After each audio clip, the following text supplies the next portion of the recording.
Adding a portfolio in Indeed is pretty easy thing to do. Today we are going to talk about how you guys can add portfolio to our Indeed profile.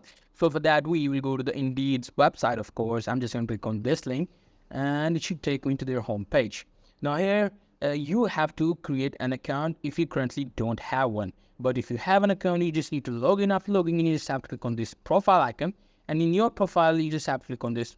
And here, in my case, I have not built any resume. But if you already have built your resume, you guys will be able to see an option for adding the portfolio. And how it will look, I'll show you that in a few seconds. But now, if you don't have any resume, you just have to click on build an Indeed resume. You just have to continue for the information. I'm just going to add the phone number, your address, your education. I'm just going to skip it for now. And there you guys go. This is my work experience, which is also called as my portfolio. This is the kind of page it will look like to add the portfolio. So you just have to fill out all the information. After filling out, you just have to click on save.